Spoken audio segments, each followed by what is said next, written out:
Have you ever seen an onion this massive? In fact, actually, I'm going to set the other ones down and show you how huge this, look at it, compared to my head.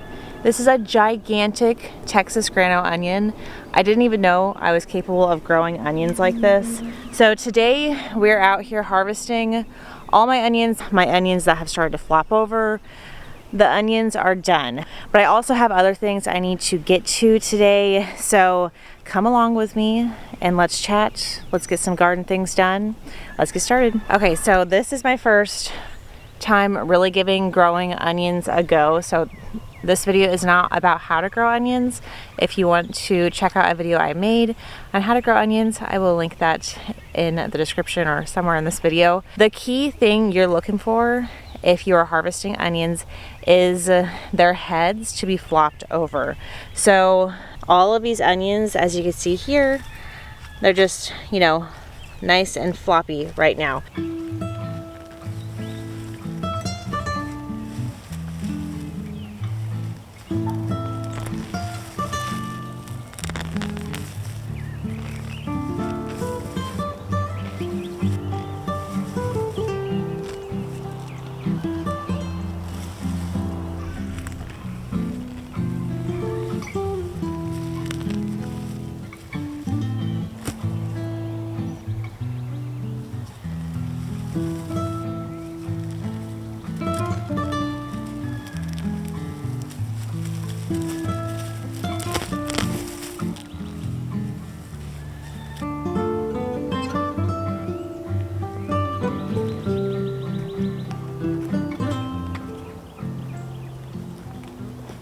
I am smelling like a everything bagel right now, and I'm not complaining about it. It's actually quite lovely. So I have grown two different varieties primarily. One was the Texas grano, which I think this is so cool that these were like two that kind of fused together. The Texas grano is a really good short day onion variety, which is the variety that I need to grow for my zone because I'm down here in Florida. And I also found this short day variety when picking out my seeds. It's the Violet de Galmi. It's kind of like a purple hue, and there is definitely a difference in flavor. These ones are a lot sweeter, although these ones taste absolutely fantastic too. The Violet de Galmi originated in Africa, and they have been cultivated over the past 100 years. So it's a really good climate it's a really good onion for my type of climate because my climate is super hot, super humid and everything like that. So these varieties have been great for my first kind of like go around of growing onions, and I could not be more pleased. Now I have a ton of onions I've got to harvest for because they've bolted, and I have to preserve those, but I'm not gonna have time to do all that today. So what I'm gonna get started right now is getting all my onions curing. So I'm not a professional onion grower. As I've said, this is my first time really giving this a go, so of course I'm going to make mistakes, but when you're watching this video, just know it's not from like an expert point of view.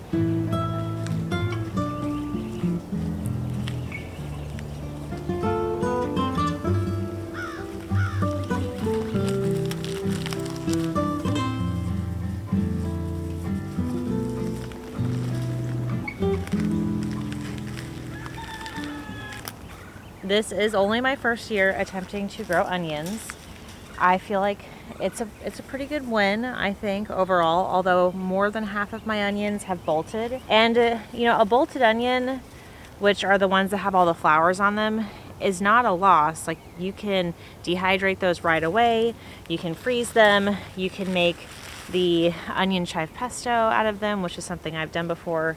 So none of it is a loss, which is the cool part about growing onions. Here's my big guy. So if you guys have any suggestions on short day onion varieties, because I had a really hard time finding the short day varieties. There was a lot of long day options, but not very many short day options. Definitely leave a comment in the comment section, because next year when I do my seed shopping, I want to find more short day varieties. So for the curing process, I'm only keeping these onions up here for 2 to 3 days, so the paper part can dry out, And then I'm gonna move them to my back porch that's totally shaded and it stays dry so that they can continue the curing process for the next 2 to 3 weeks. This will prepare them for long-term storage. So what we want is that paper on the outside of the onions to get nice and dry, and I don't know what happens for the rest of it, like why it makes it good for long-term storage, but that's what I read online. So that is what I'm going to do, and I'm hoping that we can continue to enjoy these for a few months without them going bad. Not too shabby, if I do say so myself. Between this and the bolted onions, I'm gonna have more than enough onions for a few months. Now, I'm gonna get my onions started next year in probably like my actual seeds the last 2 weeks of August. And I'll plan to plant them out, the actual onion starts that I've grown from seed, no later than the first day of October. As this last year, I believe I planted the onions out, the actual starts, in November. And I would say it was definitely too late for them to get settled in and have a really successful harvest to avoid so much bolting that has been happening in the rest of the onion crop. So you live and you learn. Next, we're gonna move on to the tomato patch. I am going to be trellising my tomatoes differently this year, and I'll show you right now. Okay, now welcome to my tomato patch. It's a little crazy right now, but we're gonna fix that. So I should have trellised these truthfully weeks ago, and my true Shelby fashion or behavior, I did not. If you are new here, let me just say I have 2 really little kids. I have a 4-year-old and a 2-year-old. So, sometimes life just gets ahead of the garden. Now, last year I did a single string method and I did not love it. Mostly because I just didn't have time to get out here and prune the plants and trellis them and maintain them, or I wasn't picking the right varieties, and it was just a wild, crazy mess. And I will also say I planted way too many tomato plants last year. I planted probably twice as many as I'm planting this year in this area. So for reference, this area is 4 rows consisting of 26-foot rows, and I planted 40 plants. This year is about 20 plants. So I'm hoping less is more this year, and it will be much easier to maintain and prune them and trellis them as the season goes on.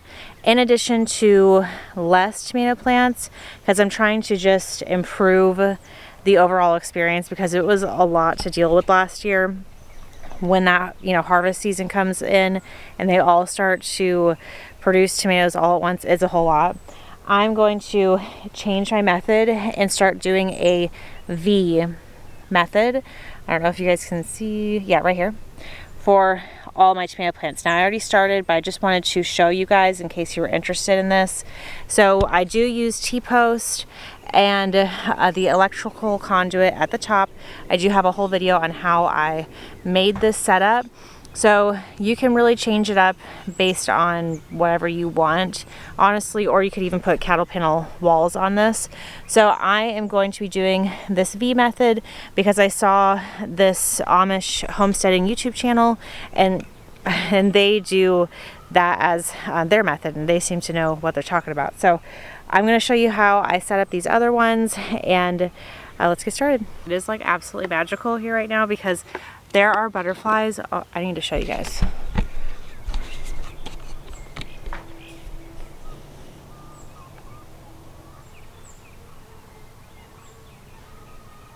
There's literally butterflies and bees all over my zinnias, which is a little bit distracting when I'm talking to you guys in the best way.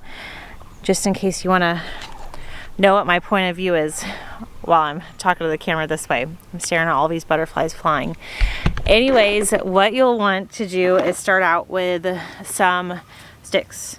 Now, you can either go the bamboo route, which if you're growing bamboo at your house, then you probably have an abundance of bamboo, or you can go the stick route, so a stick that is really strong and sturdy. I would say anywhere from 6 inches to 12 inches or so. stick. So I do prefer the bamboo because it is a lot stronger. It's really hard to obviously break a bamboo stick, but you'd have to go to the store and buy those if you didn't have them readily on hand. So if you wanted just to save a buck, you can collect some really sturdy sticks. I'm gonna get comfortable for a second. So I have this twine, which looks like a huge mess right now, but I did purchase this twine. I will link it below. I don't remember how much it was, but it's a significant amount of twine. So what you'll want to do is get 2 long pieces of string and cut it off.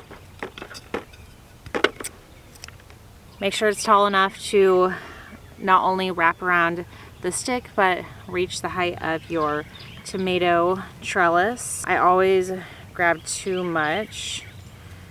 I've used a different twine before, but it was too silky and it didn't really grab very good.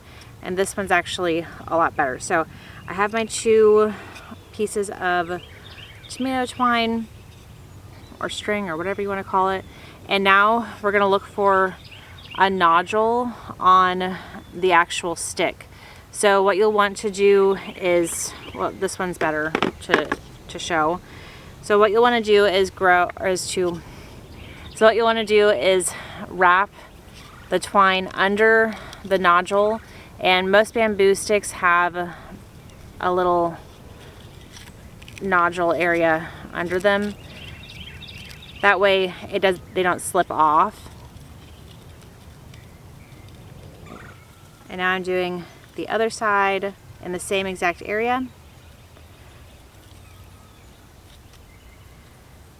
And that nodule is going to prevent the string from slipping up and off of the stick.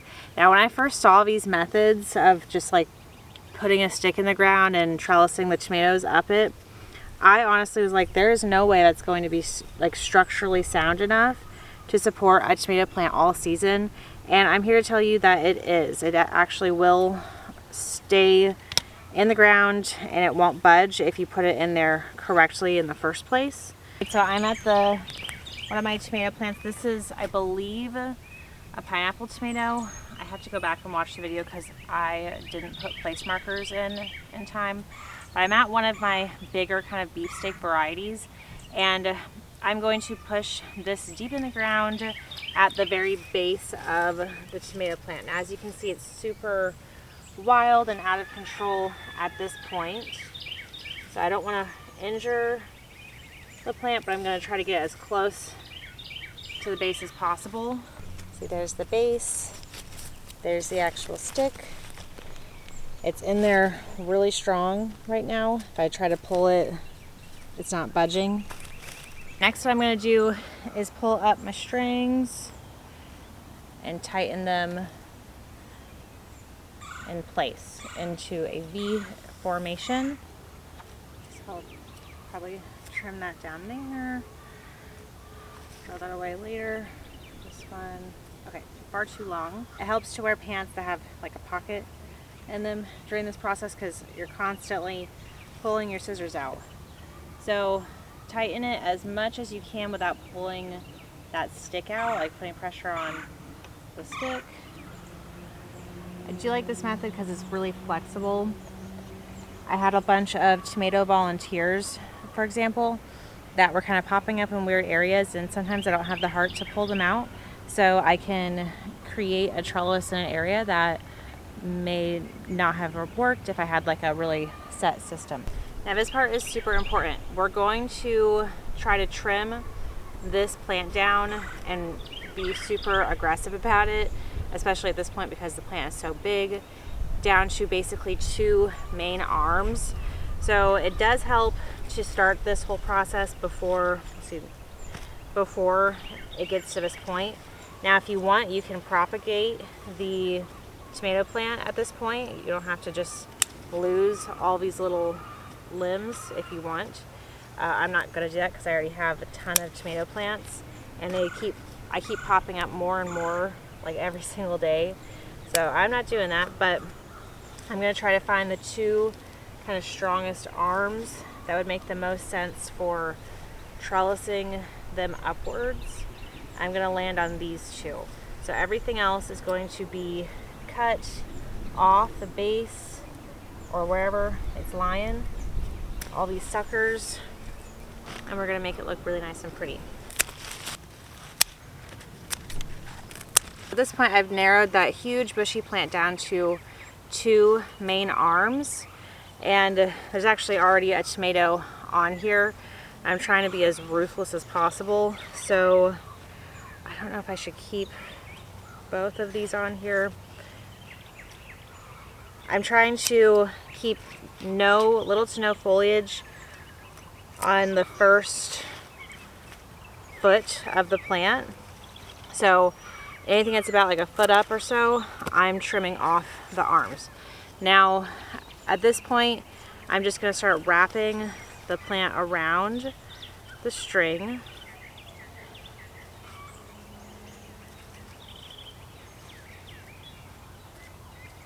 Okay. So that part's wrapped. Honestly, should probably prune a little bit more, but I don't have the heart to do it. But I'm gonna wrap this other side around the string very gently too. I'll probably come back and do some more. It's just hard when you see the tomatoes on there already and all the flowers. I have like a weakness for these plants. Don't want to trim them too much. So I'm gonna get this a little bit gently wrapped around, just the same as the other side. And now everything is totally off the ground, very, very clean and easy to work with. You can get some tomato clips. I'll include a link for these below. I've used these for 2 seasons now and they're just fine. So I'm just gonna use these to secure them a little bit further at the kind of like the V areas of the actual tomato plants, like where the arms kind of go out. And if you want even more support, you could even do a 3rd line in the middle, which I might do with this one because this arm is just so strong and I hate to cut it off honestly because there's already a tomato on it. So I may do 3 strings for this particular plant. So this method works really well for your more indeterminate varieties, which would be your tomato plants that grow to an indeterminate height, like your cherry tomatoes and things like that. But honestly, it'd be good for everything. So I do have a few of these already kind of going towards the front. I'm going to trellis the rest of them later. So overall, I'm really excited about, where the tomato garden is headed this year, what direction it's headed in this year. Now, while I'm over here, I'll give you guys a little update on how things are growing. We have some butternut squash growing right here, a few of them growing really good. My sunflower wall is not super happy this year. I think it's just because there has been, I'm not kidding, no rain at all. And I had a really hard time germinating my sunflower seeds when I was direct seed sowing them. Even though I was coming out and watering and trying to get the soil nice and moist for germination, it just wasn't enough with the high temperatures. So my sunflower wall is a little bit lacking this year, but I do have zucchini. Got some strawberries growing, which is really cool. I'm gonna save that strawberry for one of my kids because that's kind of like one of their most favorite things to do. But we got all these strawberry plants that are still growing really happy, and they're starting to set more fruit, which is really cool.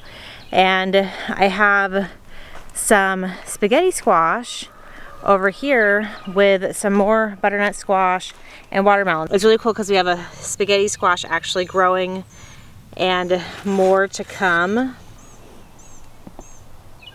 And also, just because I showed this in my last garden tour video, the cantaloupes that I showed you guys in the last garden tour video were teeny little babies, and it feels like overnight they have grown to be so much bigger. Where'd they go? Okay, look at those cantaloupes. They're so much bigger. Oh my gosh. And more cantaloupes over there. So I wanted to show you guys my super mulched, no dig, in-ground garden areas because I did post a YouTube short that I showed how 50% of the bed was mulch and twigs or logs, and 50% of it was just compost and soil. And people were constantly concerned in the comments about how the mulch would be taking the nitrogen from the soil. So I just kind of wanted to show, if you had concerns on that, it's not an issue. See, all my tomato plants and everything are super happy. We've got our strawberries, flowers, our onions and everything. I just do deep, no dig gardening, and mulch is something that we find like a lot of value in our garden, because it is a free resource that really helps to expand your garden on a budget. So I had no idea that the use of mulch was going to be so triggering or controversial to so many of the viewers in the YouTube short, because honestly, whenever I post anything when it comes to using mulch in my garden for my long form content, I've never heard anybody say anything. So, and another thing over here I can show you, I've got my little sugar baby watermelons growing with a ton of mulch, you know, in the bed. I don't know, I'm just doing what works for me, and this is what works for me. So moving on to my trees. Now my goal this year has been to plant one fruit tree a month over the course of a year. So I have my lemon tree and my lime tree. Some months I'm going to plant more than one fruit tree. So I'm hoping to, by the end of the year, have planted more, like about around 12 or more fruit trees. So I'm going to get these planted in my April fruit tree month. It's actually a key lime tree, not just a lime tree. I'm going to plant the key lime tree. I was going to plant it in this middle part. I'm trying to think. Yeah, this is a good spot. Okay, I really struggle with like deciding areas to plant my fruit trees, which is part of the reason why I didn't plant a ton of fruit trees from the get-go, because I feel like it's such a big decision. But this like 12-month 12 fruit tree personal challenge is going to force me just to get it done. I'd say you want to fill about like a third of it with compost, like rich compost soil. Now the reason I picked this particular tree is because it was already fruiting. There's already fruits on it, which is really exciting. And I believe it was like, I don't know, maybe around like $30 or something. I got this from Home Depot. So not too shabby. And then we're gonna place it in here.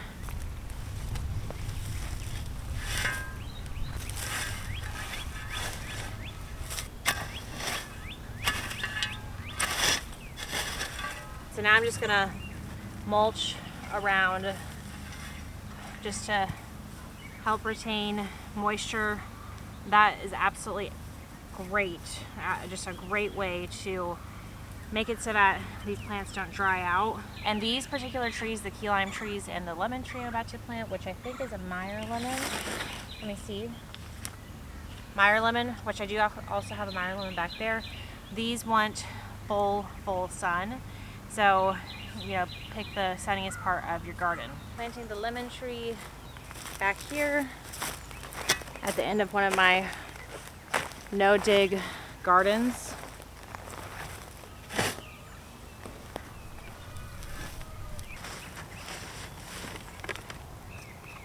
Plant this lemon tree, the Meyer lemon tree here. Now I'm just watering my lime tree and my lemon tree. Make sure that you water them really good for the next month, I would say. And then after that, they should have grown enough where they'll be fine on their own. And by then it'll be rainy season. So this is a really good time to get these in here. So that is all for today. Thank you guys so much for watching and hanging out with me. And if you have any, tips, comments, suggestions on what trees I should grow or how to cure onions, anything like that, your use of mulch, I'm all ears. My name is Shelby again, and until next time, bye.